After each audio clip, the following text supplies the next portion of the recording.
وہ مسلسل آگے کی طرف بڑھ رہا ہوتا ہے اور وہاں پر ایک دوسرا دروازہ ہوتا ہے، وہ اس دروازے کی طرف آگے کی طرف بڑھتے جا رہا ہوتا ہے۔ ناظرین وہ جیسے ہی اس دروازے کو کھولتا ہے تو اندر ایک شخص بیمار بستر پر پڑا ہوتا ہے۔ ناظرین وہ اندر داخل ہوتا ہے اور اس شخص کو دیکھتا ہے۔ ناظرین وہ ایک بوڑھا آدمی ہوتا ہے جو کہ بستر مرگ پر پڑا ہوتا ہے۔ ناظرین جیسے ہی وہ شخص اندر آتا ہے جو جبے میں ملبوس ہوتا ہے تو اس کے ہاتھ کو، جو شخص بے ہوش پڑا ہوتا ہے وہ اس کے ہاتھ کو پکڑ لیتا ہے۔ ناظرین یہ شخص کوئی اور نہیں بلکہ صلاح الدین کا دشمن، یعنی کہ جو پہلے دوست ہوتا ہے پھر بعد میں دشمن بن جاتا ہے، یعنی کہ بالیان ہوتا ہے۔ وہ بالیان اس شخص کو دیکھ کر ہنس رہا ہوتا ہے۔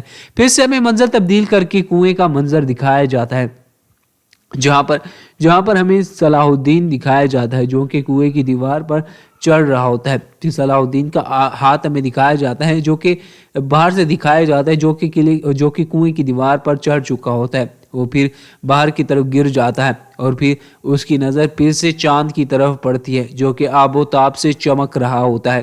ناظرین صلاح الدین اٹھتا ہے اور اٹھنے کی کوشش کر رہا ہوتا ہے اور پھر وہ چاند کو دیکھتا ہے تو پھر سے اس کے اندر ایک امید پیدا ہو جاتی ہے اور کہتا ہے یا اللہ تیرا شکر ہے کہ تو نے مجھے اس مشکل سے نکال باہر کیا، یا اللہ تیرا جتنا بھی شکر کروں کم ہے۔ پھر وہ بڑی مشکل سے بیٹھتا ہے اور پھر سجدہ کر دیتا ہے، یعنی کہ سجدہ کر دیتا ہے اپنے اللہ کو۔ ناظرین وہ سجدہ شکر ادا کر کے اٹھتا ہے اور کہتا ہے کہ یا اللہ تیرا لاکھ لاکھ شکر ہے۔ پھر وہ چاند کو دیکھتا ہے جو کہ 14ویں کا چاند ہوتا ہے اور بڑی آب و تاب سے چمک رہا ہوتا ہے اور اس کی روشنی بھی صلاح الدین کے چہرے پر پڑ رہی ہوتی ہے، وہ چاندنی۔ ناظرین میں دکھایا جاتا ہے کہ صلاح الدین کی نظر قدس پر پڑتی ہے اور مسجد اقصی کی طرف پڑتی ہے تو وہ اٹھ کھڑا ہوتا ہے، اس کی جان میں جان آتی ہے، وہ اٹھتا ہے اور دیکھتا ہے کہ مسجد اقصی پر سلیب ٹھہری تھی، یعنی کہ سلیب لگی ہوئی تھی۔ ناظرین صلاح الدین اس جیسی سلیب کو دیکھتا ہے، یا اللہ تو سب سے بڑا ہے، اے میرے رب تو سب سے بڑا ہے۔ ناظرین صلاح الدین اس سلیب کو دیکھ کر حیران ہو رہے ہوتے ہیں اور آگے کی طرف بڑھ رہے ہوتے ہیں۔ پھر ہمیں دکھایا جاتا ہے کہ صلاح الدین بڑے ہی پریشان اور حیران ہوتے ہیں اور سلیب کو مسلسل دیکھتے جا رہے ہوتے ہیں جو کہ مسجد اقصی کے گنبد پر تھی۔ پھر ہمیں دکھایا جاتا ہے کہ اچانک ایک بجلی کڑکتی ہے اور اس سلیب پر لگتی ہے اور وہ سلیب گر جاتی ہے اور پیچھے سے ہمیں چاند دکھایا جاتا ہے جو کہ ہلال نما ہوتا ہے، یعنی کہ یہ ایک پیشن گوئی تھی صلاح الدین کو خواب میں کہ سلیمی قدس پر مسلمانوں کا دوبارہ سے قبضہ ہوگا۔ ناظرین جب ہی وہ اس چاند کو دیکھتے ہیں تو ان کے دل میں بہت بڑی امید پیدا ہو جاتی ہے۔ پھر سے میں منظر تبدیل کر کے صلاح الدین دکھایا جاتا ہے جو کہ کنویں میں پڑا ہوتا ہے، یعنی کہ یہ صلاح الدین کا ایک خواب ہوتا ہے اور وہاں سے پیچھے سے آواز آتی ہے اے اللہ تو سب سے بڑا ہے، تو ہی زمین و آسمان کا خالق ہے۔ پھر ہمیں صلاح الدین دکھایا جاتا ہے جو کہ خواب میں ابھی نیند میں ہوتا ہے، وہ کچھ خواب دیکھ رہا ہوتا ہے۔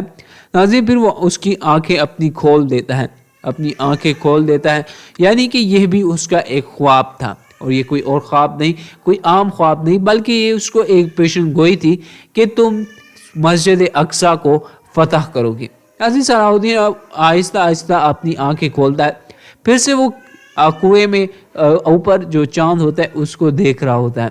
جیسے صلاح الدین اس چاند کو دیکھتا ہے اور کہتا ہے اپنا کرم فرما اے میرے اللہ، اے میرے رب تو اپنا کرم فرما، اے خالق کائنات تو اپنا کرم فرما۔ دوسری جانب ہمیں دکھایا جاتا ہے کہ وہ بوڑھا آدمی بالیان کو کہتا ہے کہ اے بالیان میرے بھائی، میں جانتا تھا کہ تم آؤ گے۔ وہ شخص بالیان اپنے بھائی سے کہہ رہا ہوتا ہے آپ نے بستر مرگ پر مجھے یہاں بلایا تو لیا، مگر بالیان اپنے بڑے بھائی سے کہتا ہے ابھی بھی چوکنا سو رہے ہیں۔ ناظرین بالیان کہتا ہے اور ابھی تک مجھ سے زیادہ تیز ہیں۔ ناظرین وہ شخص ہنس رہا ہوتا ہے اور کہتے ہیں میں نے ان سب باتوں کے لیے تمہیں پیرس سے یہاں نہیں بلایا۔ وہ شخص بالیان سے کہہ رہا ہوتا ہے ورنہ ہمارے بابا کا قلعہ جو کہ آپ ہمارا ہو چکا ہے، یہاں تم چھپ کر چوروں کی طرح کیوں آتے ہو؟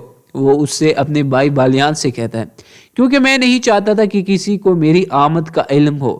کیوں؟ وہ شخص اپنے بھائی بالیان سے کہتا ہے میں فرانس واپس چلا جاؤں گا۔ بالیان اپنے بھائی سے کہتا ہے ایسا نہیں ہوگا، اس کا بھائی جواب میں کہتا ہے۔ پھر بالیان کہتا ہے کہ میں چلا جاؤں گا، میں ضرور جاؤں گا۔ ناظرین وہ بہت ہی زیادہ شخص بوڑھا آدمی جو ہوتا ہے اداس ہو جاتا ہے اور اٹھنے کی کوشش کر رہا ہوتا ہے بالیان کا بڑا بھائی، تو بالیان اسے روک لیتا ہے. پھر بالیان کا بھائی بالیان کو ایک اشارہ کرتا ہے.